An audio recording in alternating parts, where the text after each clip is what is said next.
As you can see, this week's video is a bit different to the ones that I have done before. The reason for that is that this week I got some very interesting questions through tutorials and also through some creative consultancy jobs. They had similarities, and I've narrowed them down to 2 questions which I'm going to address now as like a Q&A kind of thing, but a bit different, I guess. So let me have a look. So the first question was, well, if I summarize it, how to deal with rejections. For example, I mean, a lot of my students and me as well, and artists, I guess, in general, face a lot of rejection. So for actors, it's said that out of 10 auditions you will only get 1 job, and that means you are constantly rejected. So how do you deal with that? And the way I learned to deal with it, because I took it very personal at the beginning and I questioned myself a lot, and I was wondering what I have to change about myself other than developing my skills. But I was even thinking about changing something about, you know, my appearance. And then I realized that in fact it's very often about a certain type they're looking for. They're looking for something very specific, and if I'm not that person, if they can't see that in me and in my performance, then I'm simply not the right person, and there's nothing personal about that.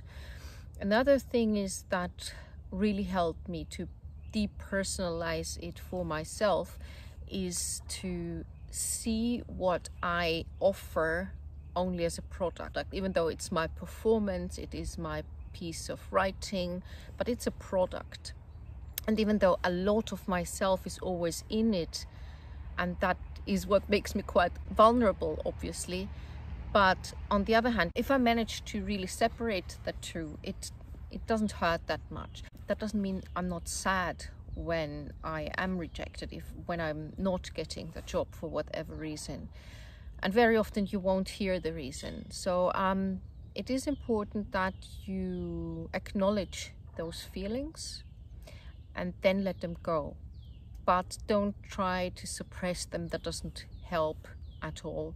It only makes it worse on the long run. So that's the way it works for me to deal with rejection. So the second question is, what can you do when your boss doesn't respect your boundaries? Let's say you have an agreed number of hours and the boss asks you to take a new task on Friday afternoon, just an hour before your shift is supposed to end.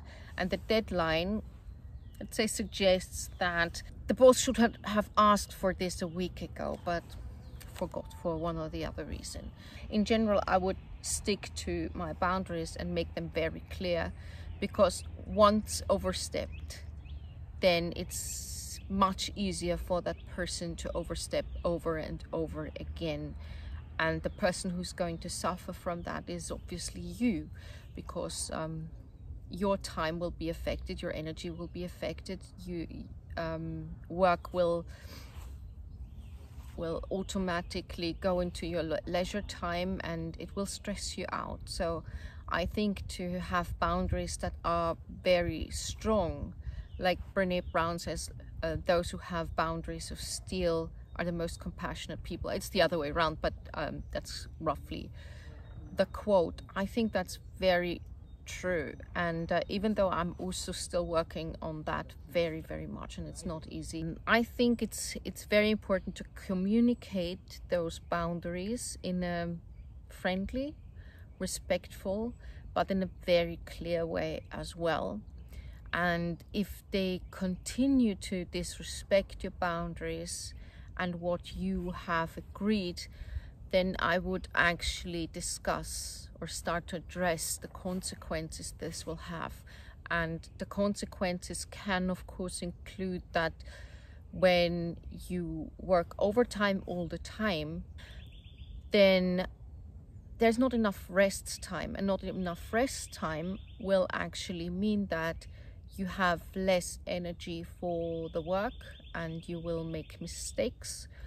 And worst case scenario is that you burn out. And when you burn out, you're not available at all to that boss. And I don't think that is really what they are aiming for.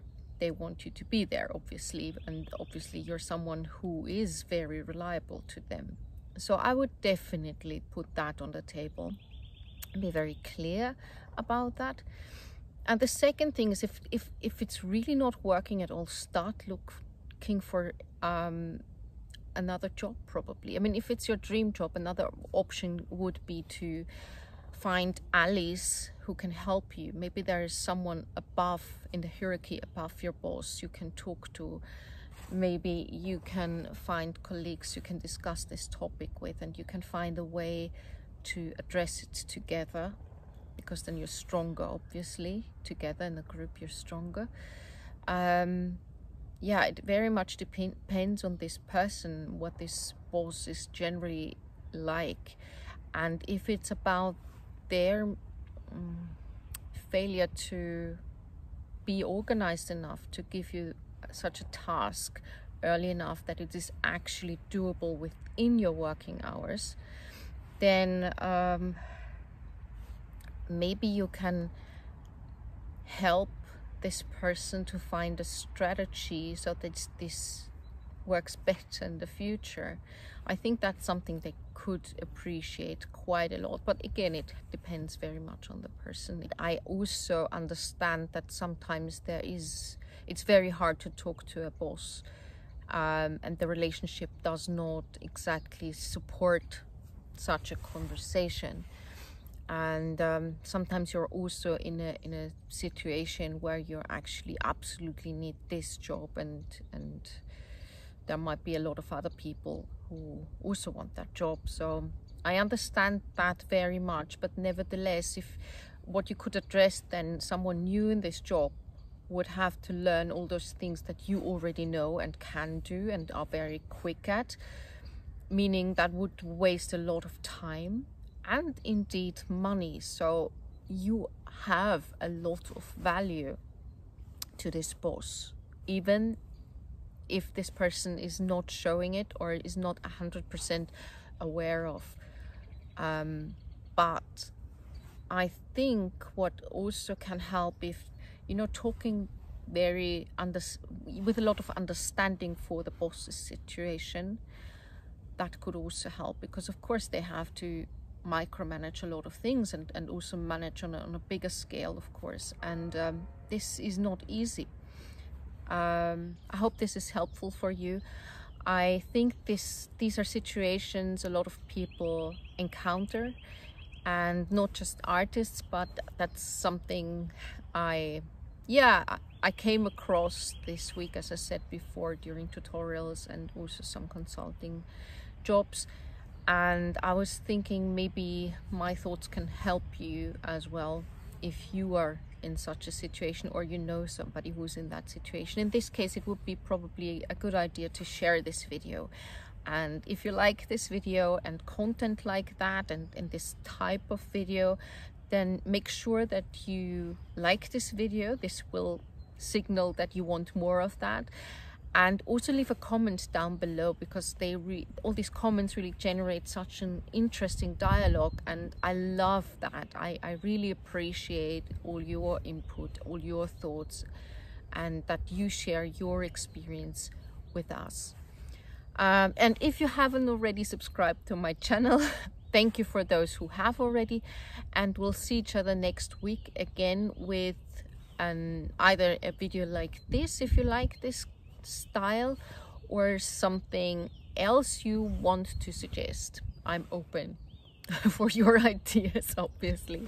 So have a lovely week and take care. Stay creative, stay healthy, stay safe, and bye bye.